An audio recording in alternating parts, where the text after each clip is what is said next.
In my past life, my wife died in a car accident. I paid off her massive debts, supported her parents, and worked myself into an early grave. On my deathbed, I saw her living the good life with her lover, her kids running happily around. They returned to claim my hard-earned wealth. When I woke up again, I sent her straight to the crematorium. If she wanted to die, then just die for real. The ICU was filled with the blaring sound of the heart monitor. In my last moments, I saw my wife, Tina, who should have died 6 years ago. She was finally dead. Tina's hand trembled wildly on the oxygen tube, her face twisted with emotion. Leaving the ward, she rushed into a man's arms, taking a 5 or 6-year-old boy away with her.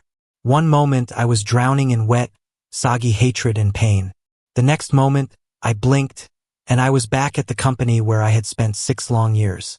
Idiot. Eric threw a file I had just organized right in my face. The hard corner jabbed my skin, snapping me awake. The man's face made my eyes widen, rage suddenly bursting from my chest.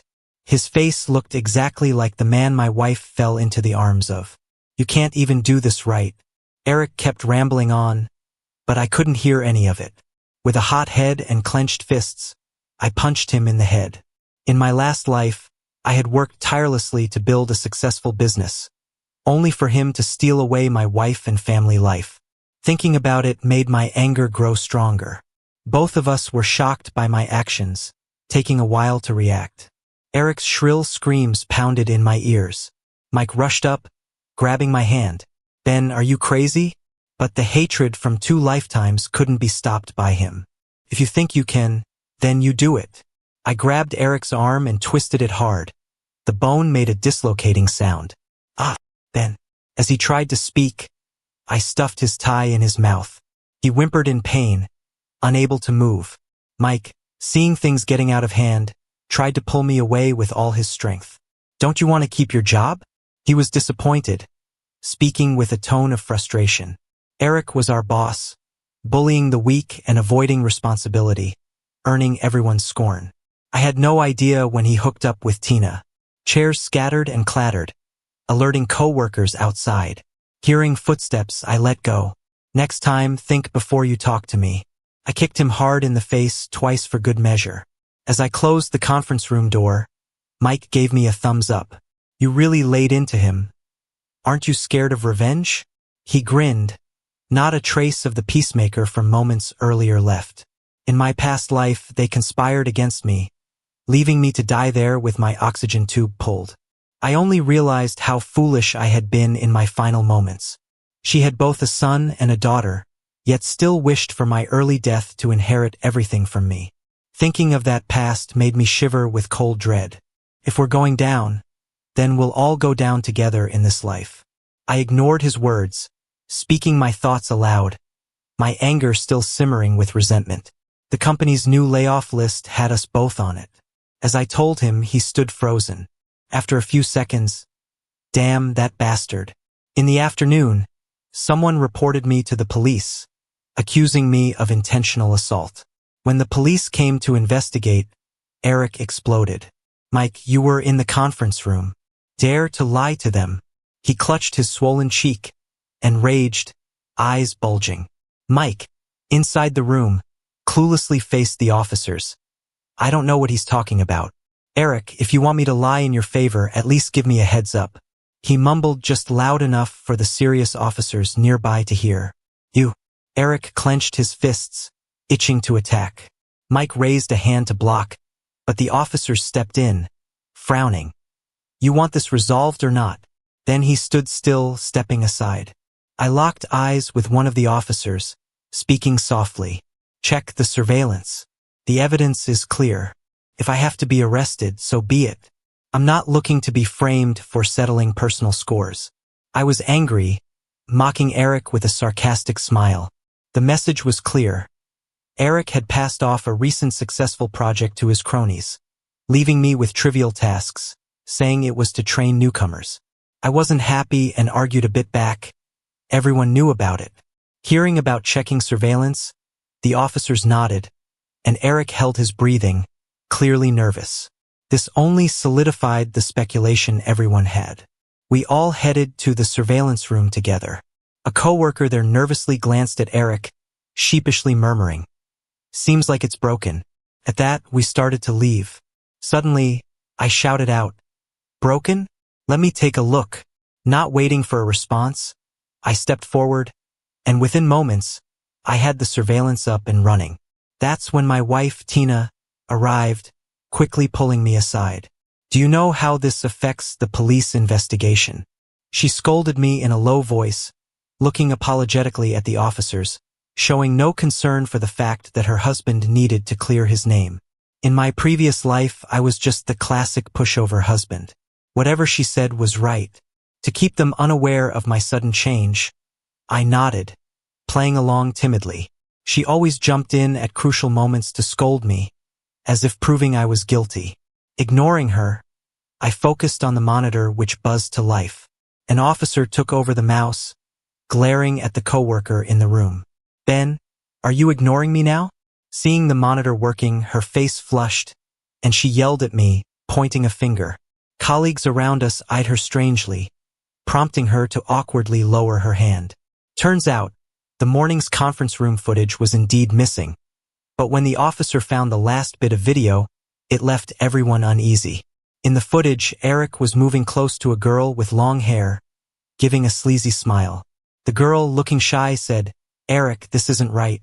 As she spoke, she playfully pushed Eric away, hooking her pinky finger on his shirt, making his heart race. In a rush, he pinned her down on the conference table and kissed her. The girl lifted her long, slender legs, teasingly brushing against his waist. Eric was clearly losing control. A pair of greasy hands reached towards the girl's skirt hem. Cough, cough. One of the officers overseeing the case couldn't endure it any longer and coughed to get everyone's attention.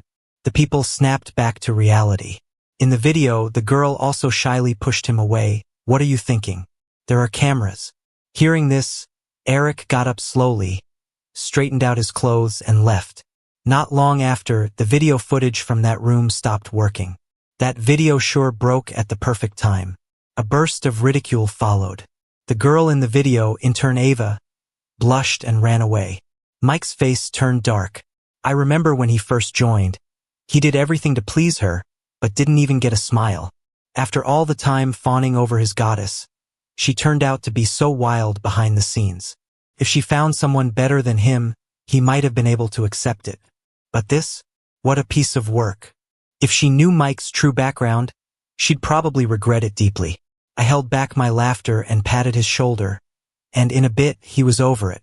Unlike my wife, who stood there like she got struck by lightning, not moving at all. Because there were no witnesses and no evidence, the whole thing was just dropped. Mike and I politely escorted the officers away. "Hey, when did you learn to fix cameras, buddy?" "Impressive." A mysterious smile played on my lips. "It's not that I fix cameras, I fix people." I knew the conference room cameras weren't broken. They were just switched off. But since it didn't involve me, I didn't dig further. This whole thing came and went quickly. The only marks left were the scars on Eric and what happened with my wife.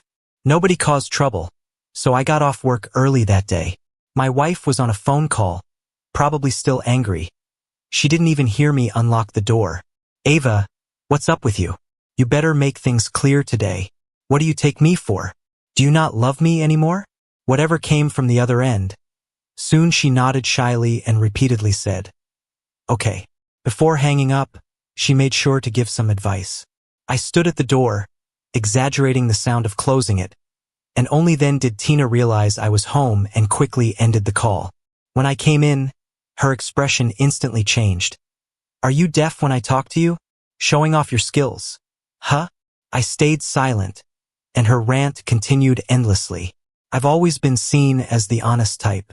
We hadn't slept together for a long time. That night I tossed and turned in bed for a long time. My phone screen went dark and lit up again. Finally, April 22nd turned into the 23rd. Only then did I fall into a deep, peaceful sleep. Early the next morning, I glanced at the car keys on the shoe rack. Sure enough, she had gone out. I cleaned the house and went out to buy groceries, running into Nosy Lucy from the neighborhood. We chatted for quite a while. Ben, it's about time you guys had a kid. Do it while your mom can still help. I smiled and nodded repeatedly. Suddenly, my phone rang. Hello, is this Ben? Your wife had a car accident. Can you come over, please? The voice was loud, and my face turned white. I froze, almost losing my balance. Luckily, Lucy caught me. I threw down the groceries and quickly caught a cab to the hospital. I was a bit curious about my handiwork. Tina was hurt pretty badly, her face, arms, and legs all bruised, her right foot in a cast, lying in bed. But her sharp tongue was unaffected. Where were you? You just got here? What happened? I ignored her and turned to ask the traffic officer. Your wife was in a serious car accident. I glanced at her. It was serious, but not as bad as I hoped. In our last life, she faked her death. This time, I really wanted her dead. I hid the fleeting hatred in my eyes and nodded. Handle it as you should. Was anyone else injured? I asked, worried. No.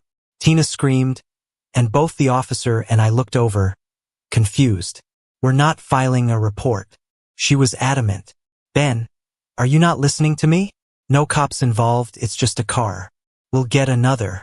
This is life-threatening, we advise a rational approach. I'm not taking your advice. As he tried to speak again, Tina, with her one good arm, hurled a pillow at him. Frustrated, the officer turned to leave. I quickly tried to calm her. It's okay. We won't report it. Don't let it upset you while you're hurt. Using the excuse of fees, I left. In the next ward over, Eric wasn't doing well either. Wrapped up like a mummy and moaning endlessly. I pretended not to hear that they were together and walked straight to the billing desk. Eric had a wife and his family was pretty influential. They were likely arguing and talking divorce now. If his infidelity during the marriage were confirmed, he'd get nothing. Compared to that, what's a car? And they didn't pay for it anyway, so they could easily refuse to involve the police. Unlike what I was doing for Tina, taking care of every detail, Eric kept his hospital stay a secret, staying put despite his injuries. Even his leave was filed under an out-of-town trip. I poured the $20 chicken soup I'd ordered into an insulated container for Tina. Passing Eric's room, I saw him hopping painfully back to his bed. I couldn't resist a hint of kindness and sent Lucy a picture. Is this Eric? Why is he in the hospital alone? Doesn't his wife care? Juicy gossip always tickles the curiosity of neighborhood ladies, and soon everyone in the neighborhood knew. Eric must have done something shady. Otherwise, who wouldn't tell their wife if they got hurt this bad? We lived in the same neighborhood. His mother-in-law, Lily, obsessed with saving face, couldn't even handle a divorce quietly. Now she was urging her daughter to make a big show out of visiting him in the hospital. Eric, raising his casted hand to scratch what he couldn't reach, found himself caught right in his mother-in-law's eyes as she arrived with bags in hand. Eric, what's going on? You're seriously hurt and didn't even tell your family. Lily, with her curly hair, was in tears. Anyone could see she'd make a great mother-in-law. But Eric's wife was totally different. She walked into the hospital room with a sour face, laid back on the bed like she owned the place, and kept messing around on her phone. Eric awkwardly sat on the chair. Mom, it's nothing, he said. Nothing? What happened? Did you mess with some girl and got beaten up? She didn't miss a chance to spit out, serves you right. Hearing this, Eric's face changed instantly. No, I didn't, he stated firmly. I, standing in the corner, pretended to make a phone call at the nurse's station. Relatives for patient in bed 16 have arrived. Poor guy, hurt so bad and his wife is still yelling. Hope he doesn't get so worked up that something bad happens. A young nurse looked up at me, then went back to whatever she was writing. But after a few times, she couldn't hold back anymore, and carrying a medical record, headed for the room. She took a few steps before she frowned and went into the room with a stern face. Relatives of the patient in bed 16, your family member was in a serious accident on the highway. He needs to rest and recover from multiple injuries. I thought maybe this would make the wife feel sorry. But instead, Lily exploded. You told me you were going fishing and ended up on the highway? She yelled. Ignoring her mother's attempts to calm her down, she jumped up and started hitting Eric. Think you can fool me? Once the paperwork's through, you'll see how I deal with you. This ain't over. She climbed on top of Eric and started hitting him, making his injuries even worse. His face turned red, struggling to breathe. Hey, no, Eric pleaded, let's talk this out. Both Lily and the nurse didn't expect this and stood there stunned before jumping in to pull them apart, scared she'd hurt him even more. The nurse worried about injuries. Lily worried about her daughter getting into trouble. As they got her off him, she still managed to kick him a couple of times for good measure. With things almost sorted out, I headed home with some cheap apples, humming a tune, planning to make a fruit plate for my wife. After a few days, with no sign of her willing to fend for herself, I had to gently mention, honey, we've been spending a lot lately. Maybe I should call my mom to look after you for a bit. I can drive some Uber after work to make up for it. At the mention of my mom, her face turned dark. Unlike my mild-mannered nature, my mom is a ticking time bomb. Tina dared not risk that. Why call your mom? She's got work. Maybe we can call mine, she just quit recently and is free now. I rolled my eyes but kept quiet. It wasn't quitting, more like getting the axe and marching orders. Just give her a bit of money. Can't have her working for free. I nodded quickly. My brother-in-law's just bought a house, so they're tight on cash. She called her mom and offered the gig. When her mom heard about tending to the patient, she quickly claimed her old back problems came back. I pretended to run out of water in the kitchen as Tina whispered into the phone. Of course, I wouldn't make you work for nothing. Her mom's complaints stopped instantly. I smirked, walking down the hallway. How did I never notice how much drama this family had before? Her mom arrived faster than you'd think. Despite being in the sticks, which I visited, she managed the 2-hour train, another 2 hours by bus, and a bit of a hike. Mom, you're here. I put down what I was doing to greet her, but she barely looked at me before heading straight to Tina. Oh my, what happened to you? Sweetheart? She moaned. How's it supposed to end for my good daughter with you watching over her? Before I could explain, she was on me like a tornado, accusing me left and right. You're useless. What do we even have you around for? Just leave. Looking at you makes me sick. I stood there, silent, feeling scolded like a child. The old woman in the shared room couldn't take it. Arm in a sling, she lounged on the bed and threw in sarcastic jabs. Wonder where your daughter ran off? Car wreck and no one called the cops? If I had such a daughter, better off dead. Probably with some shady guy. So much for teaching her right. Poor son-in-law. Despite her obvious frustration, Wendy couldn't stand being insulted and went ballistic. She threw the bag on the bed, rolled up her sleeves, ready to throw down. Unlike city ladies who are all passive-aggressive, she comes directly from the school of hard knocks. Seeing her murderous look, I quickly faked pain, calling for a nurse. I motioned to de-escalate. Mom, let it go, let it go. She slapped me hard. Are you a man or not? Let strangers talk about your wife like that? I felt anger rising, but kept my face straight. Calm down, I'll go get some food. Getting out of the room to grab lunch gave me a chance to clear my head in the cold air. I whipped out my phone and shot off a text message. You want to play games? I'll play till you're done for. Wendy and the old woman continued to clash, but no major incidents happened. Unexpectedly, it wasn't long before the old lady was ready to leave. We finally had ourselves a VIP suite. Before leaving, she hesitated and gave me a warning. Be careful. I chuckled, nodding like a fool. In my past life, I'd have laughed off her concerns. Time changes people. Everything was calm on our side, but over at Eric's, it was chaos. Lily had found some evidence, making their already shaky marriage even worse. Eric, recovering quite well, was on his knees in front of Lily, swearing on everything that he'd never done anything to hurt her, that it was all just rumors. Eric's family is still stuck in this whole divorce drama. Tina suddenly forgot any pain she had and jumped out of bed to see what was going on. She couldn't see much from where she was, blocked by the crowd. Just as she was about to cuss someone out, I casually moved a little, and bam, she was right in Lily's line of sight. I told her I was heading to the restroom. She rolled her eyes and told me to grab some snacks on the way back because she was hungry. Then she went back to watching the drama unfold. I just smirked and said sure. I stepped out and ordered some takeout. Why miss out on all the excitement? Lily was just about to let the whole thing go. But then she saw a face on her phone that matched someone from the video. Her mood swung back to furious in a heartbeat. Before I could even think of finding her, Lily grabbed Tina by the hair and dragged her into the hospital room, making Tina scream her head off. Too late to run now. Unlike the spacious VIP room we had, this one was packed with people, and now even more so.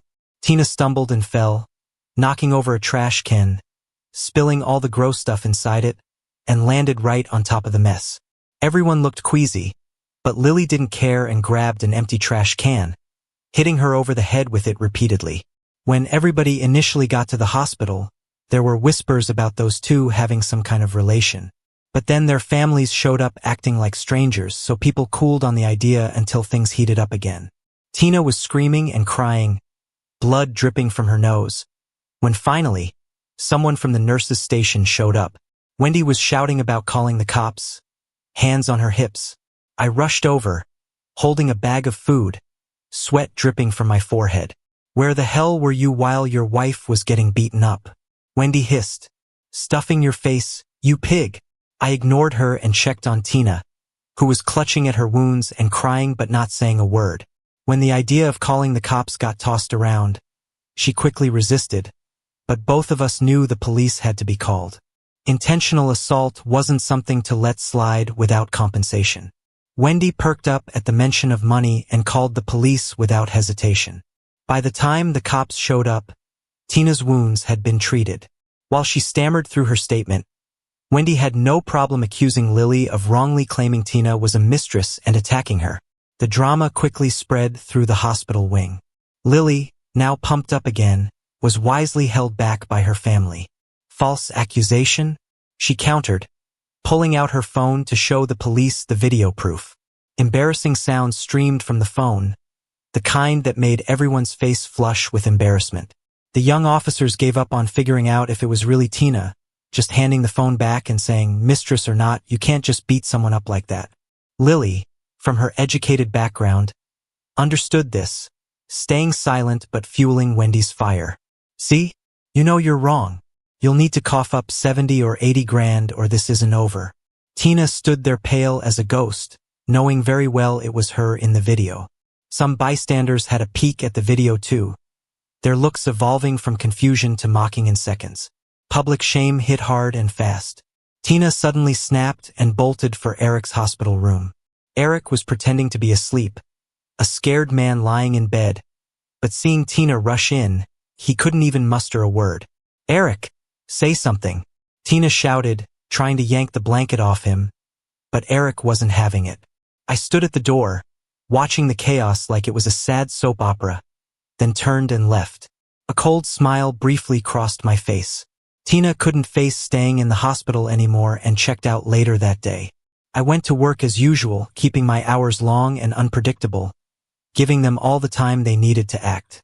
At first, her mother would play cool, ignoring me like I was invisible, but then one day she suddenly got all friendly. When she started leaving me meals, warning bells went off in my head, signaling the start of some drama. Reflecting back, I asked myself repeatedly why, at such a young age, I experienced organ failure and died. In my past life, when I was an entrepreneur with luxury cars, properties, and a nice bit of cash, Wendy would stop by for chats, occasionally bringing groceries to cook meals and earn sympathy.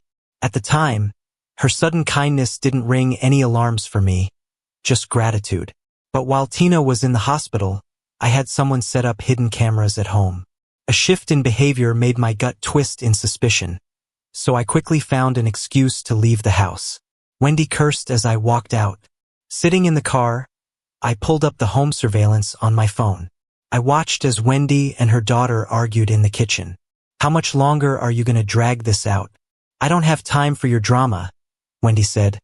Annoyed, Tina twisted her face in anger, retaliating. You're the one doing this for your precious son, not me. Her mother sneered. None of this would have happened if you weren't caught cheating. Now I have to deal with this mess. Tina was speechless in frustration. Keep it up. With your antics, I can't rely on him anymore, Wendy yelled. Wendy was talking nonsense while adding something to the soup. I felt a chill in my heart. No wonder she rushed things. She worried I'd find out her daughter was cheating and couldn't find a sucker to support her in old age. I kept reviewing the earlier videos, trying to find some useful information. After a while, I was shocked to my core.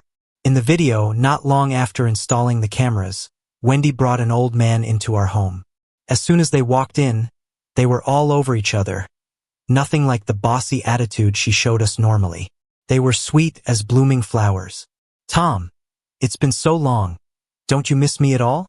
She playfully hit the man's chest, giggling. The man, Tom, pulled Wendy in by the waist, tilted her head up, and kissed her deeply. "How could I not think of you? I think about you every day." Then things got a bit heated. My perceptions were shattered. Infidelity seemed to run in the family. I clipped the entire video. Recalling everything from the past lifetime, I had to maximize its impact. Wendy's mom had died in a car accident, which left me in a daze for a long time. I barely remembered things until, on my deathbed, they came to pull my oxygen plug and inherit my vast estate. The kid looked about 5 or 6. Timing-wise, it's likely she conceived around this time. Her family had a big business but couldn't have kids. If it's for the child, Eric might really leave me to be with Tina. I went back home emotionlessly, continuing my ordinary life, work, home, and bringing some goodies occasionally. I was surprised that the couple who I thought I'd choose to divorce were behaving cautiously for days. Seeing me calm, they seemed relieved. Occasionally, I'd bring Tina some nutritious things, and their tails would wag with delight. At the dinner table, when Tina gagged a few times, my face turned cold. Pregnant. My tone was icy. Wendy, initially wanting to scold me for my attitude, was taken aback too. It wasn't a question. It was a statement. We'd been having good meals lately, and Wendy was worried I'd eat the good stuff, so she and Tina would sneak eats in the kitchen before I got home, leaving me leftovers. I didn't mind. Let them eat even if I feared it wasn't enough. Hearing my words, Tina got flustered. How could it be? She knew her cheating hadn't escaped me. No matter how shameless, she was feeling guilty. Get it checked. If it's a boy, Ben should come claim him soon, I mumbled, turning to leave. What kind of attitude is that? It's just sleeping with someone outside. Wash and come back. Isn't she still your wife? Wendy set down her chopsticks, her words cutting. When I mentioned Ben, it seemed like Lily's angry face popped into Tina's mind. No, it's not like that. You've got it wrong. She hurried to grab me as I was about to leave, but her explanation even she felt was weak. Maybe using too much force, another wave of gagging hit her. I stormed out, going straight to Ben's place. Bang, bang. I pounded on the door, and inside someone kept shouting, "Coming, coming." When Lily saw it was me, her face dropped. "What are you here for?" "Ben," I said. Since that mess, he got fired from the company for damaging its image, and his layoff list wasn't approved. They hadn't left their place in ages. Hearing me, Ben emerged from the back, half naked in beach shorts, his face bruised and purple. Seeing it was me, he quickly retreated to the room, but it was too late. I pushed the door open, grabbed his neck, and yanked him back. He stumbled and sat on the floor. Don't hit me, don't hit me. I know I was wrong. I won't do it again." Begging for mercy, I ignored him, continuing to drag him out. We reached our building, and I took a small megaphone I borrowed from the store. "Eric, Tina is pregnant. If you're a man, take responsibility now." Lily, who had caught up with me, just froze in place, unable to hear anything else. Lately, Eric was trying to patch things up when he realized Tina wasn't trustworthy. He left her and went home. Unexpectedly, this happened. He stood stunned. Tina's parents, protective of their daughter, had bought a marital home in the same neighborhood. Eric, the son-in-law, had benefited spending time with Tina. Tina's mother, on hearing this, rushed over and slapped her son-in-law twice. Eyes glaring wide, she declared, "You have to get divorced. Leave without taking anything." Eric's situation wasn't great, or he wouldn't have tried to grab my wealth. He had thought Lily was a pushover and believed I was deeply in love with Tina. Everything, car, house, was in her name. Realizing this made me curse inwardly. Even nice people get pushed to the edge. I hit send on the carefully prepared message on my phone. It was time to reap the rewards. Hearing the commotion, Tina came downstairs. I dragged her towards Eric, shoving her into his arms. "Ben, you dare." She glared at me, reverting back to when she thought I was submissive. I chuckled, "Today I'm hitting you." Without waiting, I slapped her twice, sending her crying into Eric's arms. Lily, not having it, pulled her away, causing her to fall back. I quickly caught her, cheekily saying, "Pregnant, right? If she miscarries, that's attempted murder." Tina looked utterly humiliated, crying harder. Following my words, Lily, as if remembering something, angrily grabbed Eric and started hitting him. We were soon surrounded by onlookers, curious folks snapping photos and recording for the internet. Cries of agony filled the air. When Owen's son showed up, this was the scene he witnessed. Owen's wife passed away, and he got a good pension. His daughter-in-law died early, he had some savings, and his grandson was about to graduate high school. It's not unusual for an older man to find companionship. But Wendy was much younger, always asking Owen for money. Never mind the cost of a twilight romance, she was married too. Once Owen's kids found this out, they weren't happy and went straight to confront her. Not being faithful runs in the family. Owen's sons, not ones to be messed with, showed off their tattoos. Wendy stood there, unfazed, despite her shaking legs. When she found out someone asked for her, she tried to slip away but was too late, pushed out of the crowd. Owen's oldest son didn't hold back, slapping her twice, making her scream. Wendy, who was always pampered, wasn't used to this treatment. She turned to me for help, but I just stood there, smiling. She realized instantly, "Ben, you brought them here." She couldn't figure out how I knew things her daughter didn't. She collapsed, crying, lamenting her fate. How could this happen to me at my age, trying to help my daughter and now shamed? When Owen's second son heard this, he pulled out his phone and opened a video. It was like the hospital scene from a few days back played out again. Everything went silent. Even Tina was wide-eyed.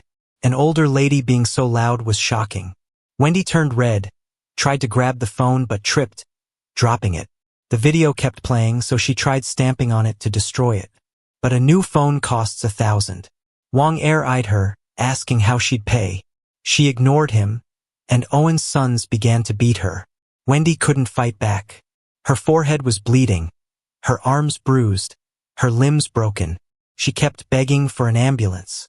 Security arrived quickly, maintained order, and sent her to the hospital.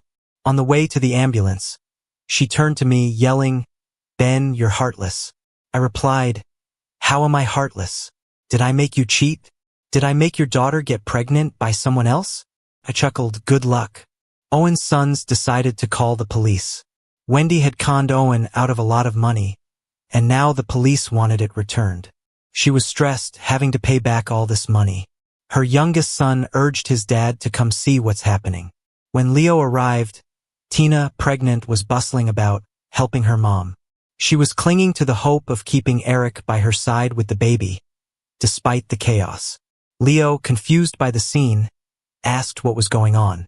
Wendy quickly interrupted, insisting everything was fine. If Leo knew, she'd surely be in trouble. But secrets don't stay hidden forever.